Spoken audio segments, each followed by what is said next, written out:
안녕하세요, 풋볼 포레스트입니다. 홍명보 감독의 대한민국 대표팀이 목요일 밤에 있었던 2026 북중미 월드컵 3차 예선 7차전에서 한수 아래 상대인 오만을 상대로 실망스러운 무승부를 거두었고, 그 과정에서 우리나라 대표팀은 이강인 선수까지 부상을 당하면서 김민재, 황인범, 이강인까지 핵심 선수만 3명이나 전력에서 이탈하는 경기 결과와 함께 최악의 상황에 놓이게 되었는데, 홍명보 감독의 최근 발언에 대해 상당한 불편함을 느꼈던 독일 매체에서는 홍명보 감독이 바이에른 뮌헨 구단을 비난할 자격이 없다면서 다시 한번 홍명보 감독을 비난했습니다.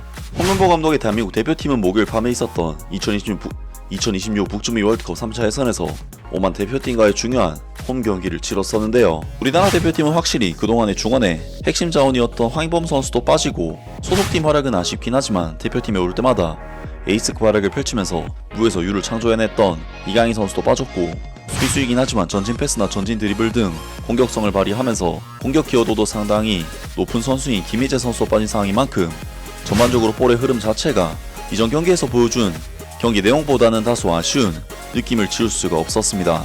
아무래도 우리나라 대표팀은 앞서 언급했듯이 볼을 소유한 상태에서 창조적인 패싱으로 상대 수비 라인을 무너뜨리거나 드리블을 통해 상대 수비의 조직을 휘젓는 플레이가 나와야만 했지만, 잔디 문제도 그렇고 선발 선수들 중 크랙형 선수도 평소보다는 적었다는 부분에서 어려움이 있었고, 그렇다고 해서 전술적인 움직임으로 찬스를 만드는 부분에 있어서도 부족한 모습을 보이는 등 모든 면에서 정말 아쉬움이 있는 경기력이었습니다.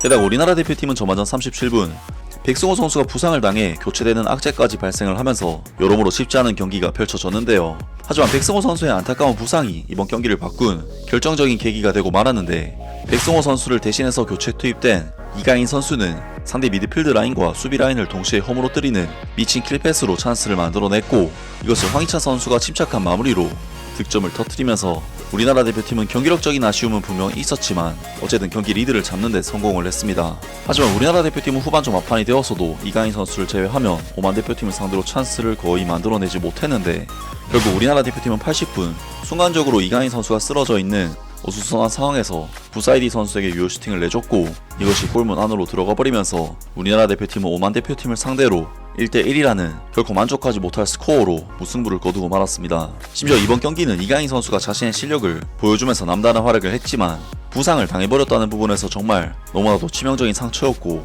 백승호 선수까지 부상을 당했기 때문에 우리나라 대표팀으로서는 잃은 것이 너무나도 많은 경기였는데요. 사실 이강인 선수의 이번 부상 문제에 대해 홍명보 감독의 책임을 묻지 않을 수가 없는 것이, 이강인 선수는 3월 18일 가장 늦게 한국에 입국을 해서 3월 20일 저녁에 오만 대표팀과 경기를 치렀는데, 이강인 선수는 사실 바로 경기에 투입시킬 선수가 아닌 컨디션 회복에 우선 힘써야 하는 선수였기 때문에 아무리 백승호 선수의 부상 문제가 발생했다고 해도 이강인 선수를 전반전 초반부터 투입시킨 결정은 선수 보호에 있어서 전혀 배려가 없는 결정이었다고 할 수가 있겠습니다.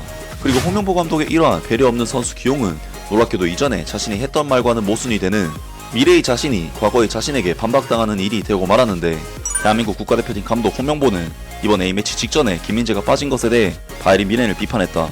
홍명보 감독은 바이에른 뮌헨은 부상 예방 측면에서 그를 제대로 보호하지 못했다고 말했다. 연합뉴스에 따르면 그는 김민재는 그의 클럽인 FC 바이에른 뮌헨뿐만 아니라 우리 국가대표팀에도 매우 중요한 선수라고 말했다. 경기가 중요하다고 해서 김민재를 경기장에 두는 것은 옳은 것은 아니다. 홍명보 감독은 김민재가 부상으로 어려움을 겪고 있다는 지속적인 징후가 작년부터 있었다며 우리는 그것을 충분히 알고 있었다고 말했다 하면서 홍명보 감독이 김민재 선수의 부상 문제에 대해 공개적으로 불만을 드러냈고, 바이에른 뮌헨 구단에서 김민재 선수를 관리하지 못해 이런 일이 발생했다면서 토로를 했습니다. 정말 지금에 와서 이 인터뷰를 다시 보니 이강인 선수를 배려하지 않은 홍명보 감독이 대체 자신이 비난을 했던 바이에른 뮌헨 구단과 뭐가 다른가 싶고, 과거에 자신이 한 말을 자신에게 대입시키면 반박이 가능한 기묘한 상황이 되고 말았는데, 바이에른 뮌헨의 전담 매체인 바바리안 풋볼 웍스에서는 바로 그러한 부분에서 홍명보 감독이 바이에른 뮌헨을 비난할 자격이 없다고 공개적으로 비난을 보냈습니다. 대한민국 국가대표팀 감독 홍명보는 최근 스타 센터백 김민재가 국가대표팀에서 빠진 것에 대해 클럽의 탓이라고 비난하며 바이에른 뮌헨 팬덤 내부에 약간의 무리를 일으켰다. 김민재는 최근 바이에른 뮌헨 감독 벤상 콤파니가 그의 아킬레스건 문제로 인해 몇 주간의 휴식을 필요로 한다고 발표한 후 한국의 최신 소집 명단에서 제외되었다. 홍명보는 언론을 통해 바이에른 뮌헨이 김민재에게 휴식을 주지 않았다는 점을 언급하며 월드컵 예선에서 자신이 가진 최고의 수비수를 기용하지 못하는 것에 대해 바이에른 뮌헨과 벤상 콤파니 감독의 책임이 있다고 주장했다. 국가대표팀 감독이 최고의 선수를 기용하지 못할 때 짜증을 내는 것은 이해할 만하지만 홍명보 감독은 불평할 권리가 없다.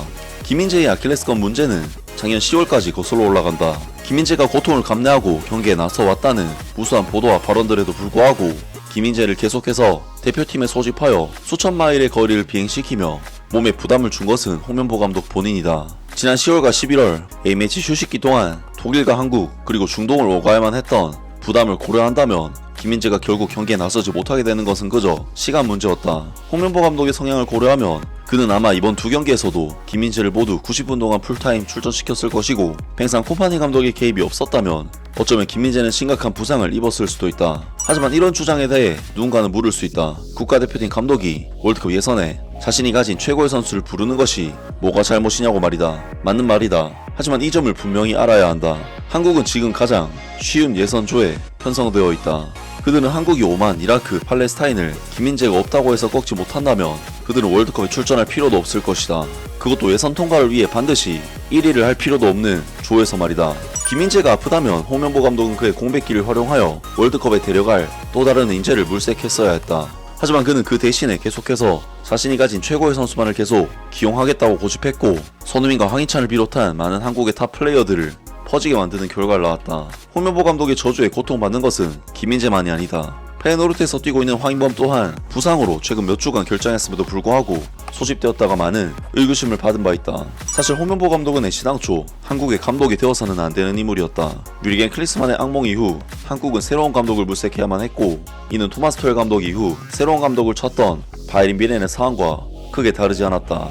하지만 한국은 의문스러운 정몽규 회장이 이끄는 축구협회를 통해 제시 마치와 같은 기존의 후보들을 검토하는 대신 자신들의 말을 잘 듣고 실수들을 눈감아줄 수 있는 또 다른 예스맨을 선임하기로 결정했다. 홍명보 감독은 당시 K리그의 챔피언인 울산 HD의 감독이었고 무슨 일이 있어도 대표팀의 감독을 맡지 않을 것이라고 여러 차례 밝힌 바 있다. 하지만 그는 치밀한 심사 과정이 아니라 빵집에서 비공식 대화를 한 이후 대표팀에 부임하기 위해 울산을 떠나며 믿었던 팬들의 등에 칼을 꽂았다. 홍명보 감독을 선임하기 위해 진행 중이었던 모든 과정과 프로토콜은 완전히 무시되었고 이는 한국 축구 팬들의 분노를 사 한국 정부에서도 지난 가을 기나긴 조사에 착수할 정도였다. 하지만 안타깝게도 조사는 별다른 성과를 거두지 못했고 정몽규 회장은 4회 연속 대한축구협회 회장에 선임되었다. 축구협회의 이런 행보들로 많은 팬들이 대표팀 전체를 등지기 시작했고 일부 팬들은 상황이 나아질 때까지 다시는 경기를 보러 가지 않겠다고 다짐까지 하고 있는 상황이다. 요약컨대 홍명보는 의도가 의심스러운 대한민국 축구협회 소속의 직원일 뿐이며 선수들이 뛰고 있는 클럽들은 물론이거니와 대표팀 선수들을 마치 자기들이 보유한 선수인 양 언급할 자격이 없다 라면서 바이른 미넨 전남 매체인 바바리안 풋볼 웍스에서도 홍명보 감독이 바이른 미넨을 탓할 이유가 전혀 없다면서 비난했고 김민재 선수가 많은 경기를 소화하고 있을 때도 배려 없이 모든 경기를 풀타임 뛰게 했던 홍명보 감독의 행보를 비난했습니다.